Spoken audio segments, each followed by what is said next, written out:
Welcome to Humanities 1301 Online Learning. This is the orientation that should provide the first step towards success in the learning environment. Now, some of you may have chosen this class because it was online, while other ones of you may have chosen a face-to-face class but ended up with an online class instead. No matter what your situation, this video should help you adjust to online learning and give you valuable information for success in the online learning realm, in addition to giving you specifics about navigating this particular online course. Online learning is not easier, but it's not harder. It's just different.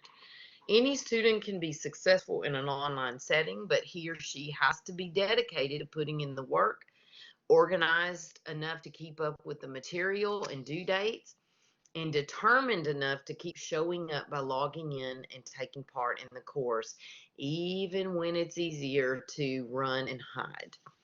Do not allow yourself to avoid facing your responsibilities to this course and any other online course you might be in.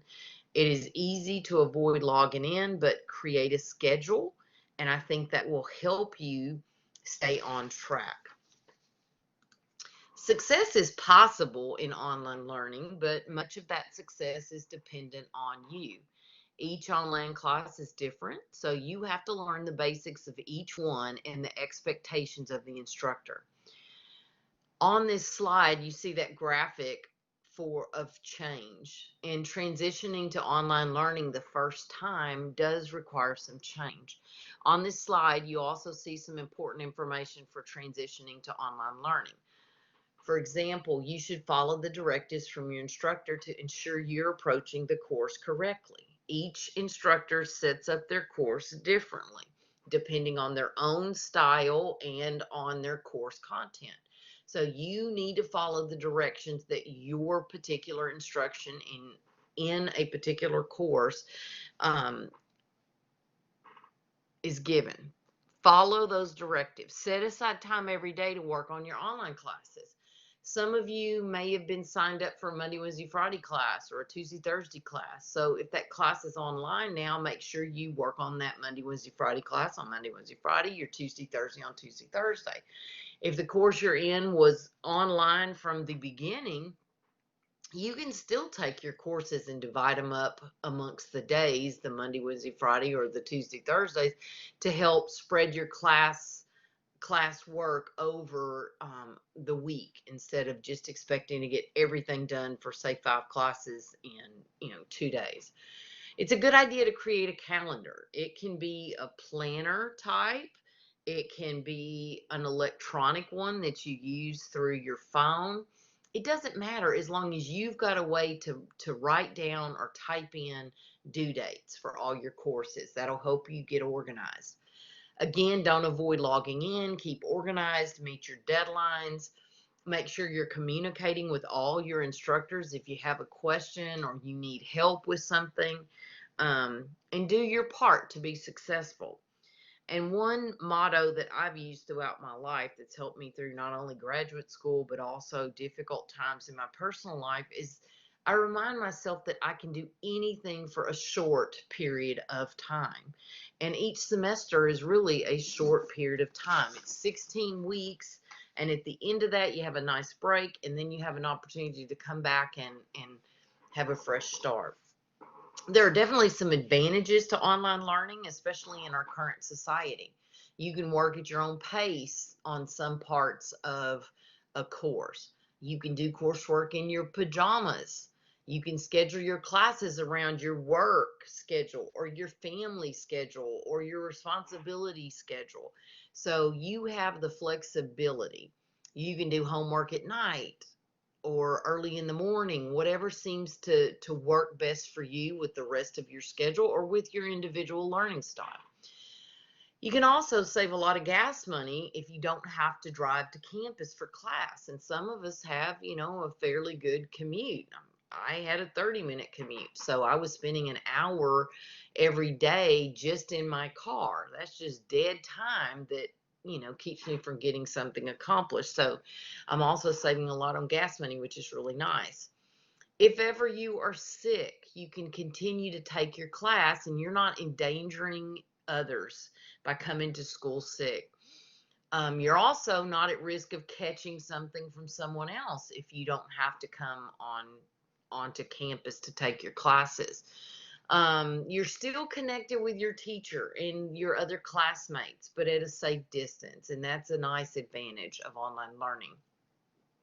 Another big advantage is that no matter what happens in the world, no matter if a hurricane causes us to close down the school, or a sickness outbreak causes us to close down, we can still finish out the semester and earn credit for our courses thanks to online learning. Online learning in the Blackboard platform. Using Blackboard is not hard. Blackboard is considered a learning platform, which this is the means by which our classes are presented. So for every class you're taking at WCJC, you will see that course listed in Blackboard. I set up your online class as much like it would be if we were having face-to-face class. Once you learn to navigate the course correctly, things should run pretty smoothly for you. You need to make certain that you are completing that getting started modules. That's the orientation module that you should find in all of your online courses. There is a read me first document, which hopefully you've seen, and it gives you exact instructions on what to do first, second, third. And mine has like a little checklist that you can use. So you need to, this first week of class, make sure you're going through that getting started module and becoming familiar with our course, doing that introduction posting, the syllabus quiz, all of those things that are part of you setting a strong foundation for this semester. Navigating the course. Again, every instructor sets their course up differently, so you want to be sure that you learn the best way to approach this particular online course so that you can be successful. Again, that getting started module will help. There is a video within the getting started module about navigating the course. And here's a little preview. Here is a screenshot of the home page for our course. You see Diener's HUMA 1301 home. And then you've got your left navigation bar where things are organized that you will be using. And that navigating the course video will help you understand how to navigate. We will be using a tool called Blackboard Collaborate. It's within Blackboard itself, and it's one of the tools, and we'll use it for in-person meetings within Blackboard. So we'll use it for 3 different situations: virtual office hours, presentations and group work opportunities, and sometimes we may need a live class meeting, and that will be a nice opportunity for that. There are other tools available to us outside of Blackboard. One of the free apps is Zoom, and I know you've heard a lot about Zoom before because people have utilized it. This is used again outside of Blackboard we can use it for presentations, for live meetings. But if we end up using Zoom, don't worry, I'll let you know in plenty of time so you can become familiar with it and with that platform. Everybody wants to know how they can successfully survive a course. So there are basically 3 steps to success and survival in online learning courses. One of those is to review that course syllabus and calendar for each of your classes. You want to make sure, again, that you plug in all those due dates and you're familiar with the policies of the course, all of that. The second step to success is actually getting started. Don't be so proud of yourself that you set up your calendar that you forget to start the class. That is one reason why all of our classes have a getting started module, so that we know that you're walking through and creating a strong foundation. And a third piece of advice for surviving successfully is make sure you're checking in, make sure you're communicating both inside and outside of the course. I'm going to be talking a lot with you through our announcements in Blackboard, which also I select for it to send you an email. So these are all ways that I can communicate with you. So make sure you're checking Blackboard. Make sure you're checking your WCJC email. All right, the syllabus. Every class you are in will have a syllabus, okay? You need to be reading that syllabus. The syllabus is like the Bible for a course. Each course has one. Most of the questions that students have can usually be answered by the syllabus. So before you ask one of your instructors a question, make sure you've checked the syllabus. If you look at the little cartoon graphic, you see each one of these questions, the professor saying it's in the syllabus, it's in the syllabus, it's in the syllabus. That's kind of a standing joke with us, and I even have a little button, a little pin that says it's in the syllabus. So be sure that you have looked at that syllabus before you ask us a question, all right? It tells you all the information. So for this semester syllabus, you're going to make sure you read that, you complete the syllabus acknowledgement and the statement on academic integrity acknowledgement survey, take the syllabus quiz. All of those things are found in that getting started module that is the orientation to the course module. Online learning, again, does not mean that it's an easier semester for students, and it really doesn't mean that it's an easier semester for instructors. In fact, for instructors, it's actually a lot more work to teach an online class.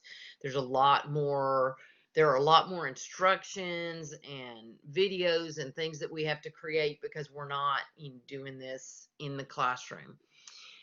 So please be patient with your instructors. Many of us have taught online before, but maybe we haven't taught all of our classes online at the same time. Some people may have never taught an online class before, or they didn't have the training until recently that was required to teach an online class. And remember that all of us are, at the time of this recording, we're experiencing a pandemic, and no one was prepared for that. No one saw that coming.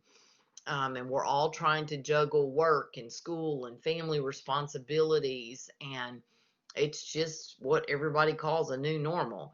So just be patient. The last thing I want to talk to you about is contact. You can contact me using my WCJC email. That is dienerc@wcjc.edu. I tell students always I'm only an email away. So make sure that you are communicating with me. And for those of you who've made it all the way through this video and have been paying attention, I'm going to give you my cell phone number. My number's 979-479-5545. That's 979-479-5545. But that is only to be used for emergencies. I prefer text phone calls, so be sure it's an emergency and that you include your name and the class in the text. Thank you.